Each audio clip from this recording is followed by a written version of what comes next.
Kay buti mo, Panginoon,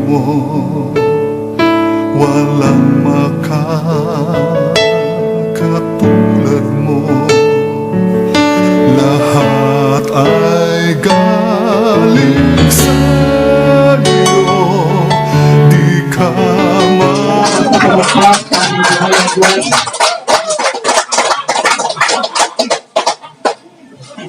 Brethren, ating tungtunghayan ang mabuting balita na ating pagsasalusaluhan. Ito po yung hanguin natin sa Ebanghelyo ayon kay San Marcos,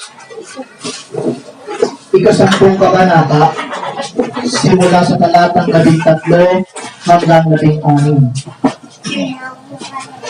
Mark chapter 10, verses 13 to 16. This gospel is based on the festivity of the divine child Jesus, a patron saint in our beloved country. Mark chapter 10, verses 13 to 16. At ganito po mababasa sa wikang Ingles. People were bringing little children to Jesus to have him touch them, but the disciples rebuked them. When Jesus saw this, he was indignant. He said to them, "Let the little children come to me, and do not hinder them, for the kingdom of God belongs to such as this. I tell you the truth, anyone who will not receive the kingdom of God like a little child will never enter it."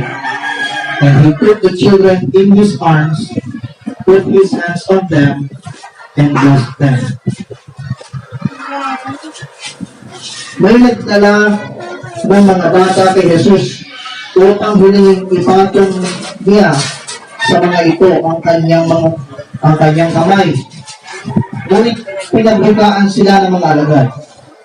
Nagalit si Jesus nang makita ito at sinabi sa kanila, "Pabayaan ninyong lumapit sa akin ng mga bata. Huwag ninyo silang sawayin, sapagkat sa mga katulad nila naghahari ang Diyos. Ito ang tandaan ninyo. Ang sino mang hindi tumatanggap sa paghahari ng Diyos, tulad ng isang maliit na bata, ay hindi mapapabilang sa mga pinagaharian niya." At tinanong ni Jesus ang mga bata, ipinatong ang kanyang mga kamay sa kanila, at pinagpala sila. Mga kapatid sa pananampalataya, ito po ang mabuting balita para po sa ating lahat buhat sa Panginoon. Palakpakan natin ang malakas ng buhay na Diyos. At mahal niyo po makaupo ang lahat sa napakagandang presensya ng Diyos.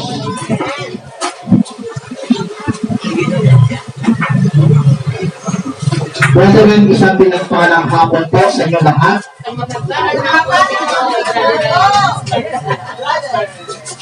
At dahil ako ay nakasay muli dito sa isa sa mga lugar na hawak namin ng aking co-PDI na si Brother Jun na Palayan Village. Tutang nandito yung aking co-PDI na si Brother Jun Dones. Hindi ko alam kung saan galing siya kanina.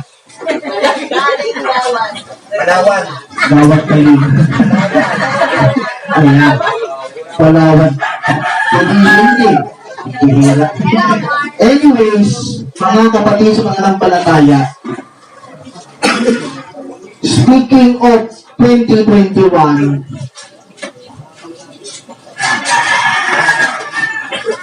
dahil yung physical na street dance na mga patron ng Senyor Santo Niño ay pinahinto muna pansamantala dahil sa pandemic, at gagawing recorded na lang yung gagawin nilang street dance o sa Cebu, ang gawin na lamang ay mainam at pagnilay ang pinakamainam na salita ng Panginoon. Ika nga ng ating mga napunong lingkod kagabi, balita nagbibigay kalakasan sa mga taong pinanghihinaan, balitang nagbibigay kagalingan sa lahat ng may karamdaman.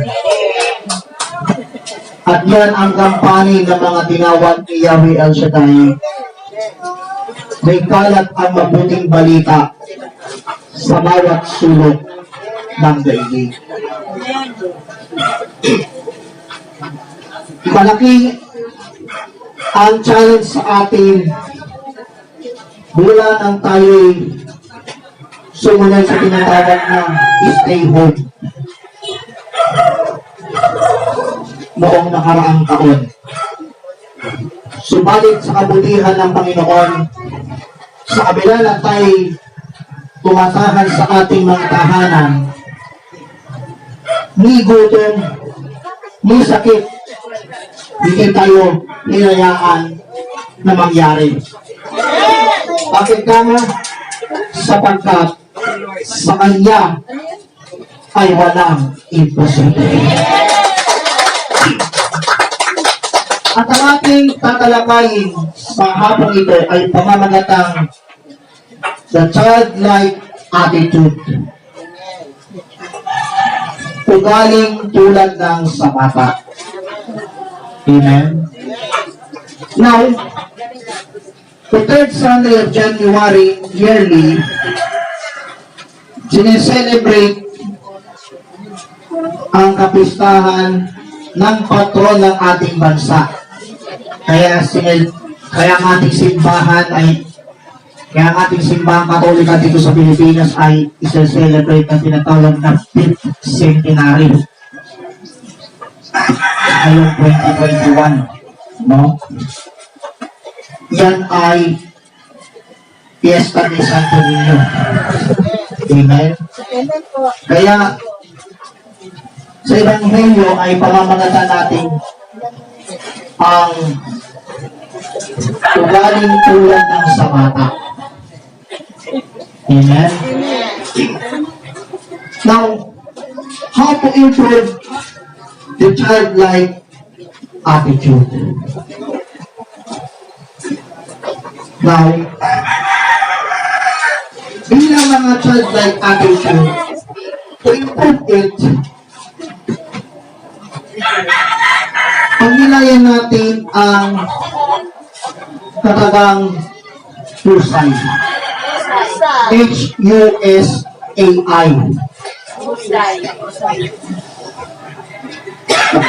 Kasi kung may Y,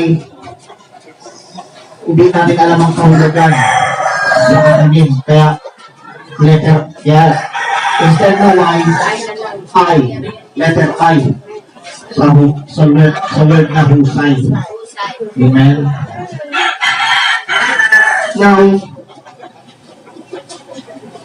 letter H in the word husay, to improve of being childlike attitude, my dear brethren, H stands for humility. Kababaang loob. Ika nga, sa huling bahagi ng kasulatan sa Ebanghelyo ni San Lucas, ang nagpapakataas ay ibinababa. At ang nagpapakababa ay itataas. Yung mga pumalakpak na yung mga taong may humility.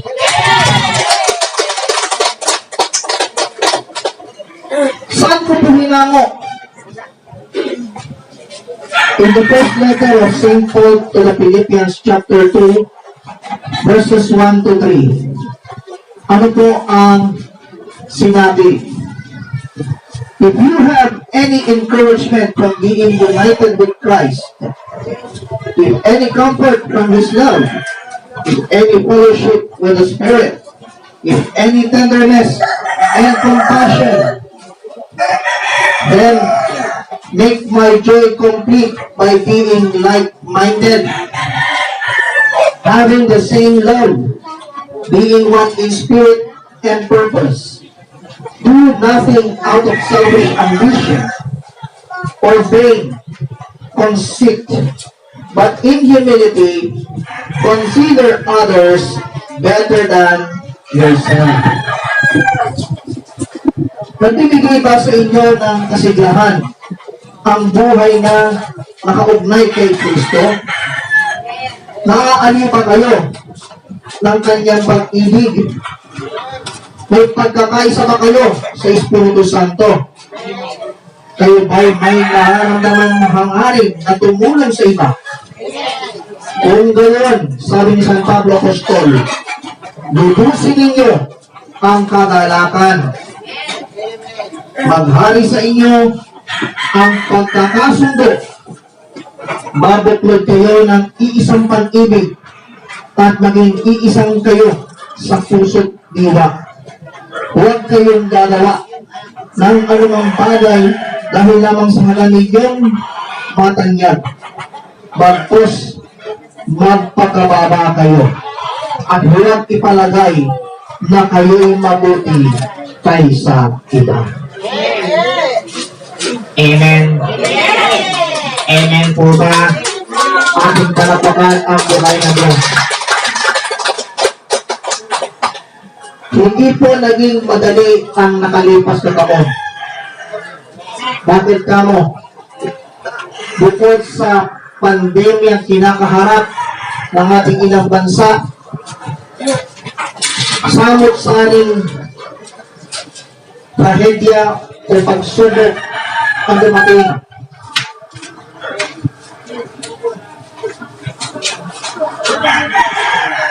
Marami ang nasawi dahil sa COVID. Pero karamihan hindi dahil sa COVID. Marami ang namatay dahil sa trahedya, dahil sa takot. Kaya marami ang natakot.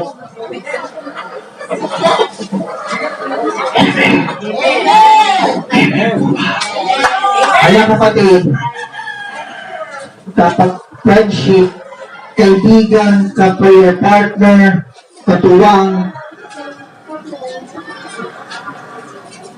mapalad kayo. Sa kabila ng ilang buwang lockdown, pinagpala pa rin kayo ng Diyos. Ang ilan sa inyo, habang lockdown, nagagawa pang mag-intercessory prayer. Ang iba, habang nakastay home, nagmumok mo. Totoo o hindi? Anong hindi? Totoo o hindi? Tama po ba o tama? Kala ko sinungaling eh. Palakpakan po natin ang Panginoon. Bakit inabot tayo ng lockdown noong Marso ng nakaraang taon? Kahit nagpa-online mas pa, kahit nag-daily mas pa, through TV, radio, internet, ha? Sabi ng ating binasa, magpakababa tayo. Sa madaling wika, hindi lahat perfecto. Tayo pong lahat malimit magkamali. Saan ba ako nagkamali?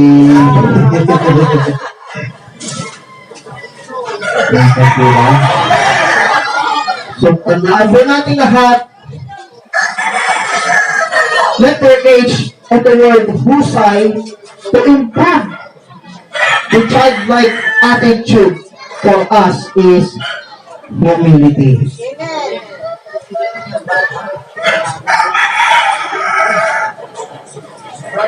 May nga yan.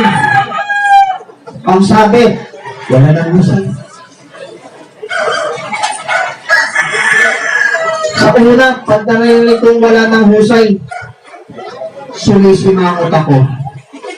Pero ngayon, kung marinig ko ang salitang wala ng husay, tawa na lang ako ng tawa.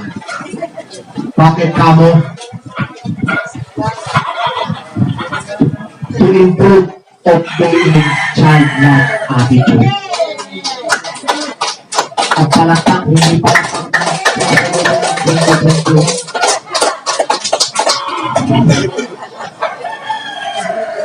Bago tayo pumalaw sa susunod na letra, ano ang napakinggan ninyo sa mensaheng inhatid ni Brother Roger Valencia last Wednesday?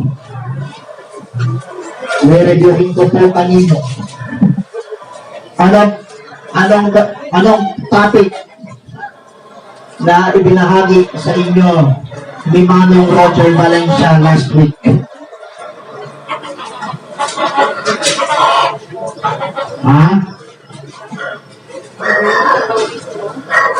Baptism of Christ Jesus. Merong iba, ang tinapik, Epiphany pa rin. Samantalang ang tinapik ko noong Lunes doon sa Sagrada Village Phase 1, Phase 2, Baptism of our Lord Jesus.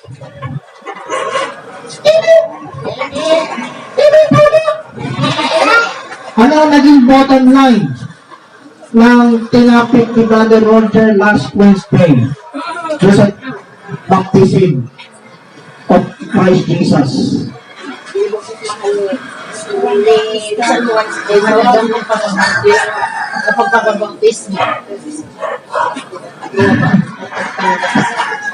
Kaya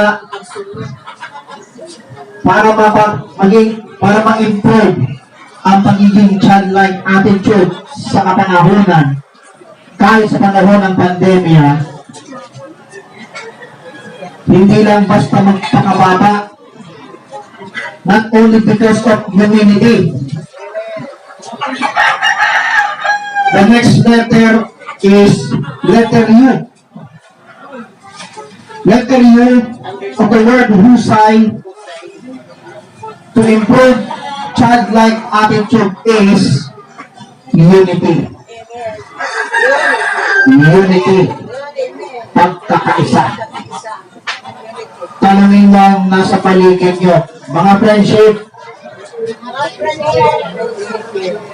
may pagkakaisa ka ba? Anong sagot ng katabi nyo? Ulihin natin ang buhay na Diyos. Letter U of the word husay,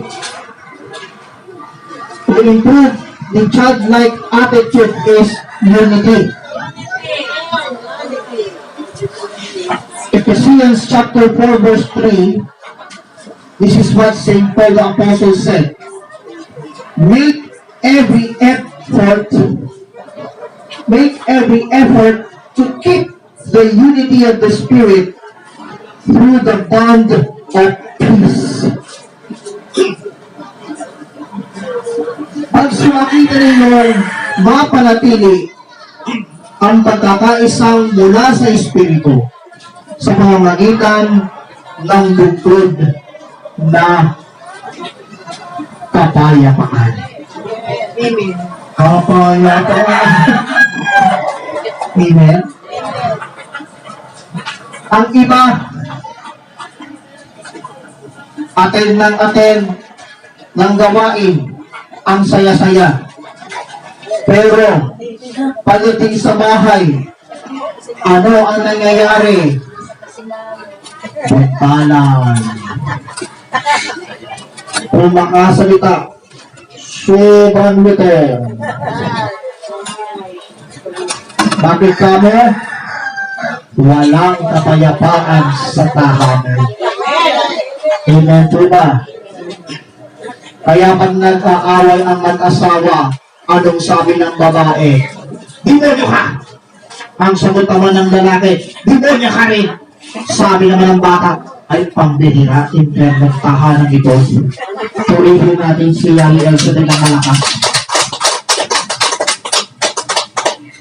Pero wag ka, kapatid. Sa halip na magulo ang buhay mo sa iyong tahanan, kapayapaan ang siyang mamamayani. At kasama mo si Kristo Jesus. Amen.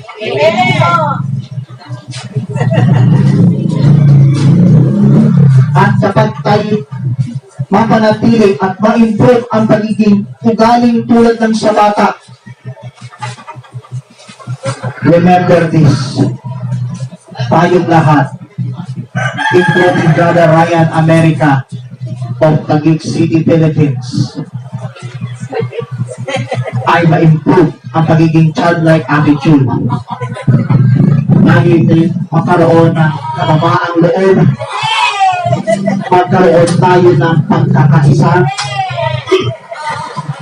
Ito naman ang letter. Sumunod na letra, salitang husay. Letter S. Letter S of the word husay, to improve the childlike attitude. Letter S stands for strength. Kalakasan. What is the opposite of strength? Weakness. Wickedness or weakness.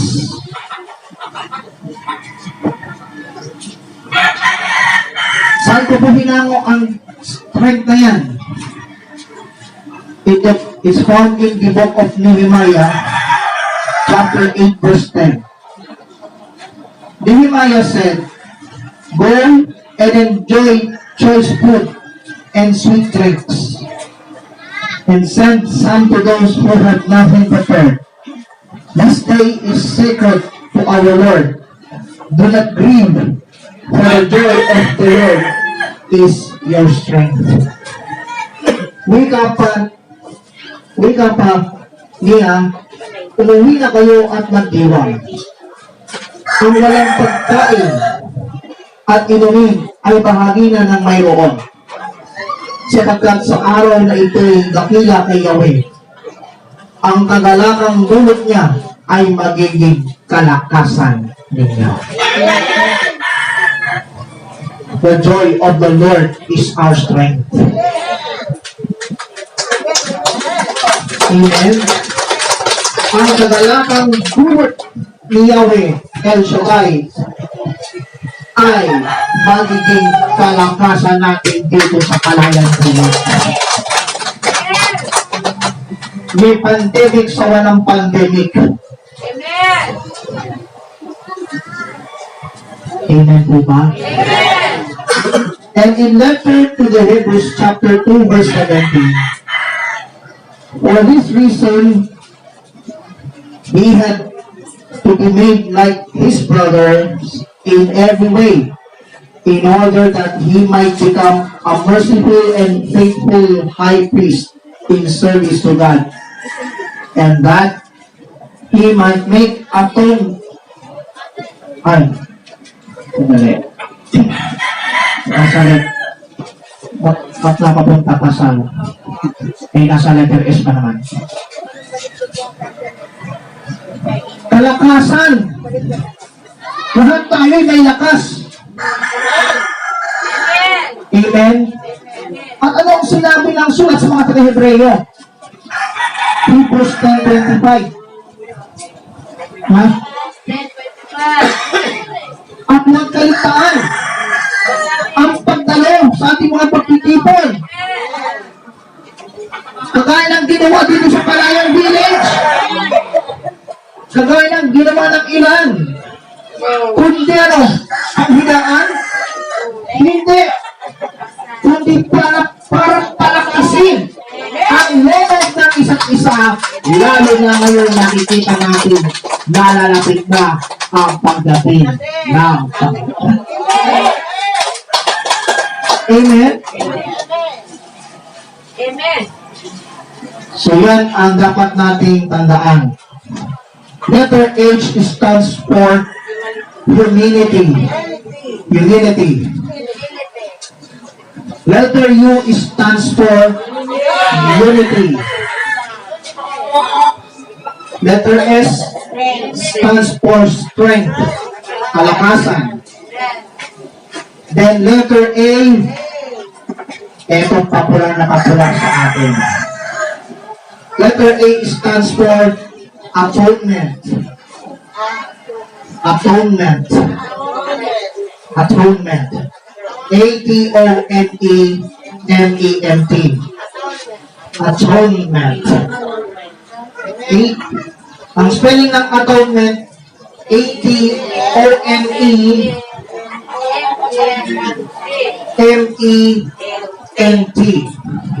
Amen? Sa Tagalog ng atonement is hain or handog. Amen? Where I found it? It's found in the letter to the Hebrews chapter 2 verse 17. For this reason, he had to be made like his brothers in every way, in order that he might become a merciful and faithful high priest in service to God, and that he might make atonement for the sins of the people. Kaya kailangang matulad siya sa kanyang mga kapatid sa lahat ng paraan. Sa gayon, siya'y naging isang dakilang sacerdote, mahabagin at tapat, naglilingkod sa Diyos, at naghahandog ng hain sa ikapagpapatawad ng mga kasalanan ng tao sa balat ng lupa.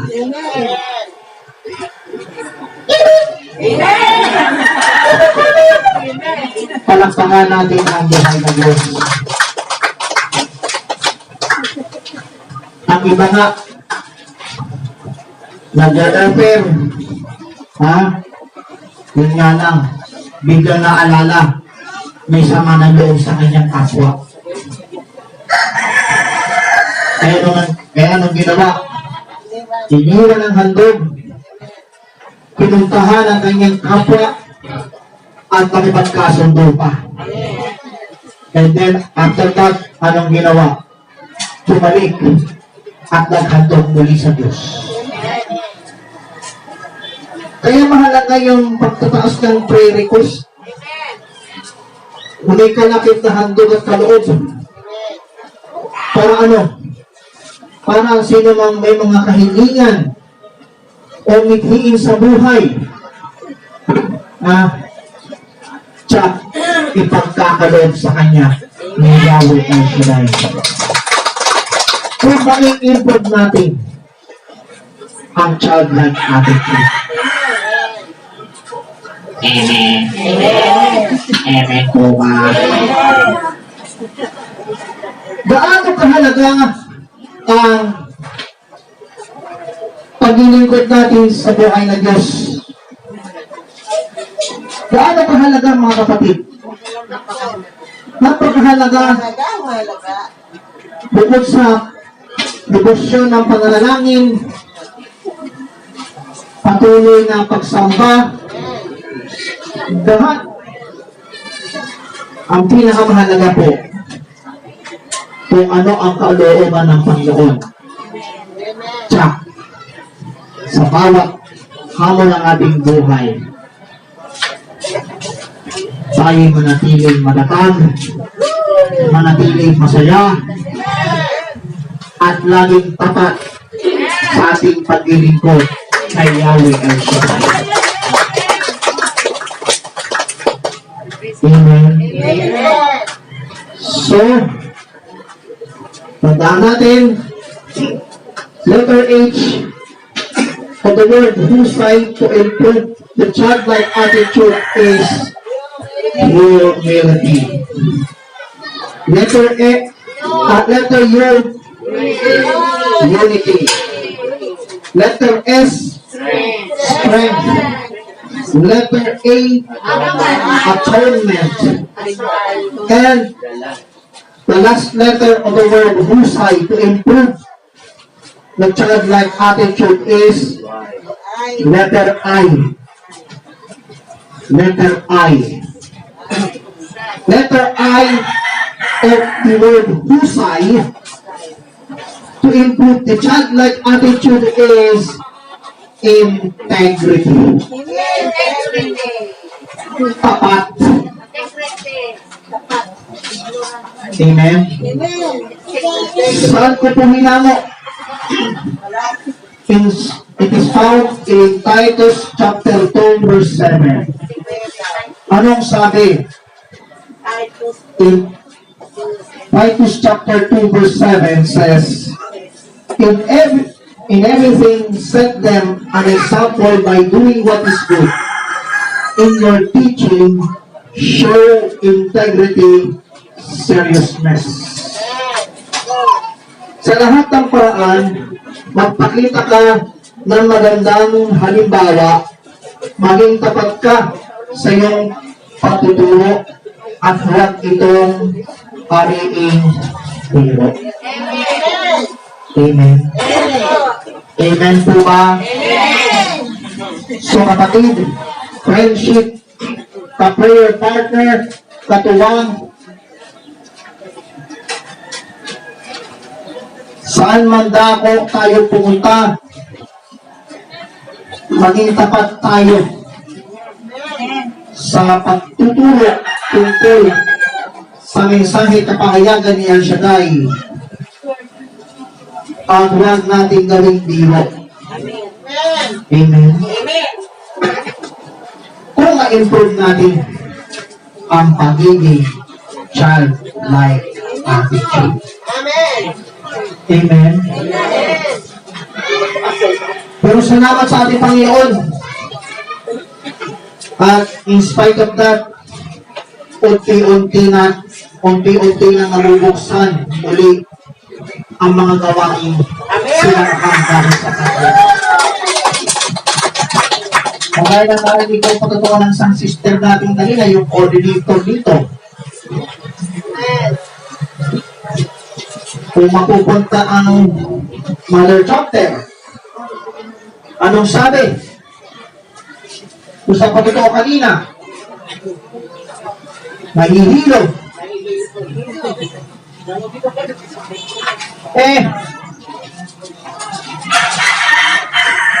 Sino po nagsabing nahihilo daw? Yun lang.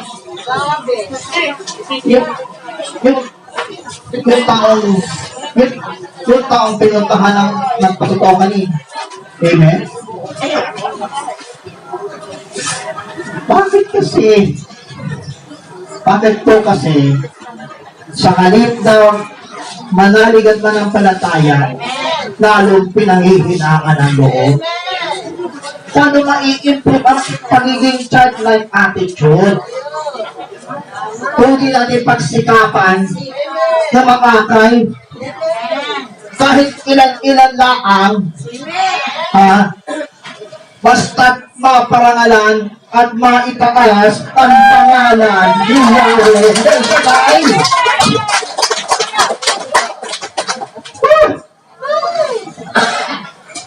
Excuse me po.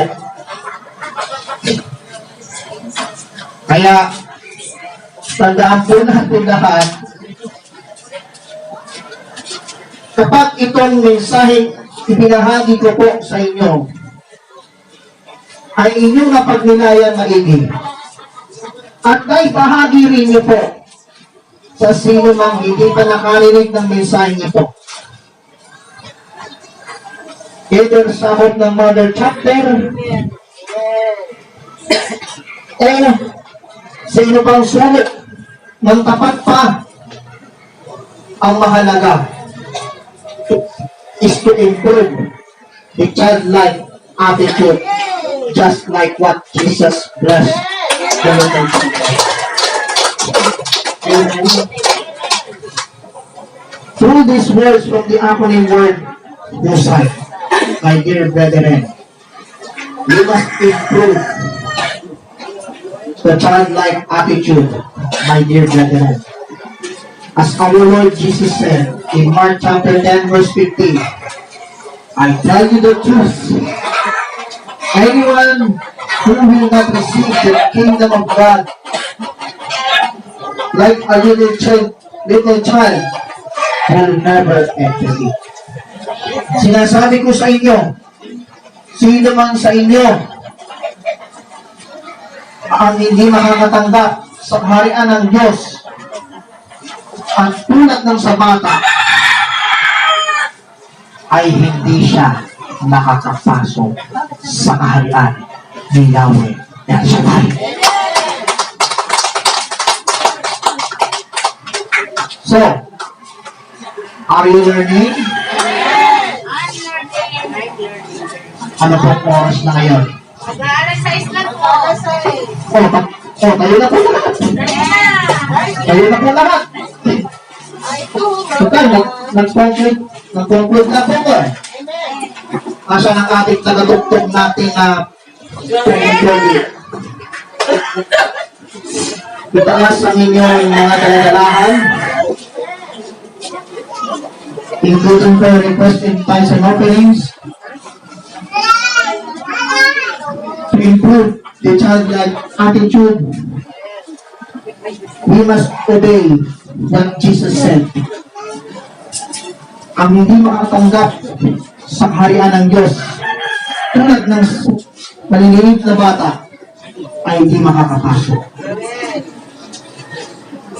Remember this acronym word, HUSAI, or HUSAI, to improve to be in childlike attitude. At sundin natin ang kalooban ng ating Panginoon. Marito tayo nagpapakumbaba sa isang Diyos.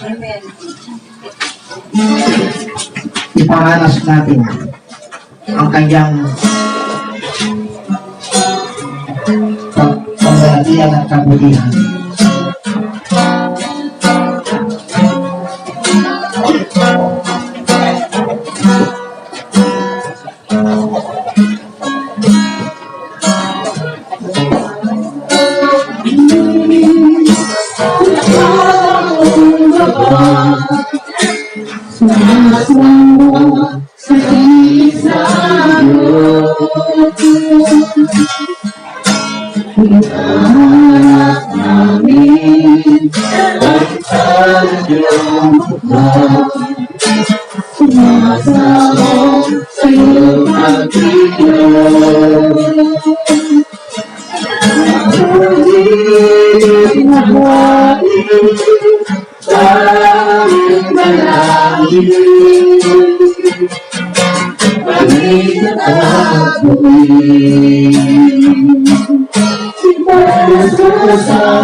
Manalangin ka, dakila ang iyong ngalan. Dakila ang iyong ngalan. Dakila ang iyong tayo po manalangin, salita natin, banal na Diyos, dakilang kapangyarihan. Salamat po sa iyong mga salita, sa pagiging childlike attitude. Itong na-improve namin, itong mensaheng ito, taglay namin ang kababaang loob, magkaroon nawa ng pagkakaisa, magkaroon ng lakas ng loob o kalakasan, magkaroon din at patibayin ang mga handog at hain, at higit sa lahat, kami maging tapat sa paglilingkod sa iyo. Kaya naman, O Diyos, sa mga sandali po nito, alay po namin sa iyo ang aming taus-pusong pasasalamat sa iyong mga salita. At naniniwala kami na matatapos na itong pandemic na nagpahirap sa aming bansa at sa buong daigdig. Maraming salamat po sa ngalan ng aming Panginoong Yesus. Ngayon ako naman mananalangin para sa inyo, kasama ang inyong mga hawak na inyong dala-dala. Amang banal, Diyos na mapangyarihan sa lahat, sa dakilang pangalan ni Kristo Jesus, namin Panginoon na Tagapagligtas, aming pinuputol ang lahat ng gawa ng kaaway na walang ginawa kundi pahirapan ng aming minamahal na bansa. Sa dakilang pangalan ni Kristo Jesus, aming inuutusan itong COVID-19 pandemic nito. Get out in the country and the whole world and go to the lake of fire. Sa dakilang pangalan ni Kristo Jesus, lahat ng mga taong naranasang ma-stay home dahil sa pandemic ay malayang makalabas upang magpapasalamat sa iyo. Sa dakilang pangalan ni Kristo Jesus, bawat pintuan ng simbahan na sinara dahil sa pandemic ay malayang mabuksan. At sa dakilang pangalan ni Jesus, kami malayang magpupuri at magpasalamat sa iyong dakilang pangalan. Kahit sundin pa namin ang protocol.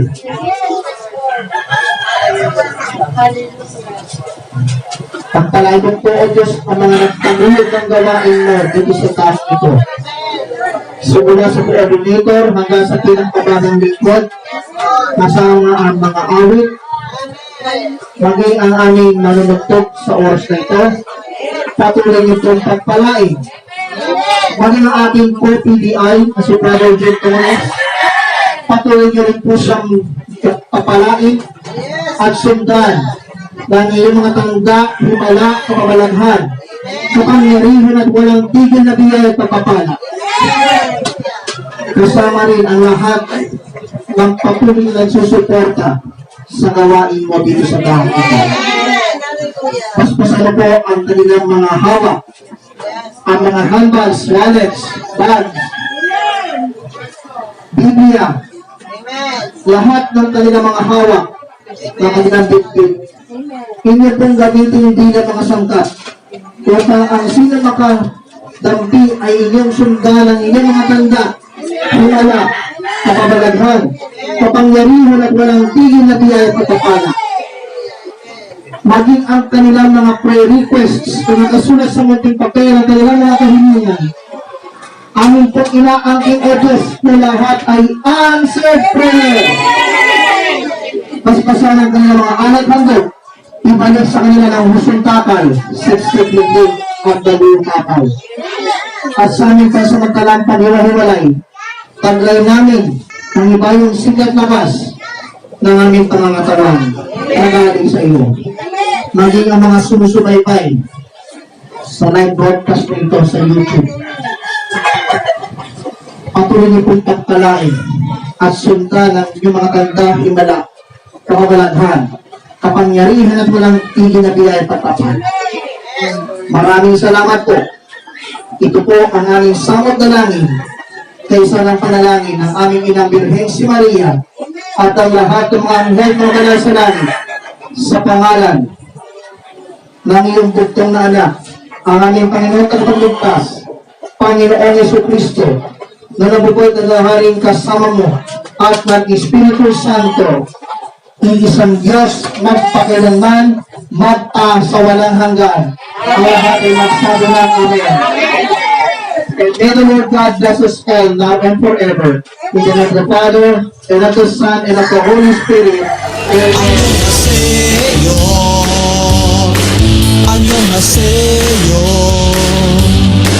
annyeonghaseyo, mula kay El Shaddai. Annyeonghaseyo, annyeonghaseyo, annyeonghaseyo, mula kay El Shaddai. Sumain niyo ang kapayapaan, sabi ng Panginoong Jesucristo. Sumain niyo ang kapayapaan, sumain niyo ring lahat.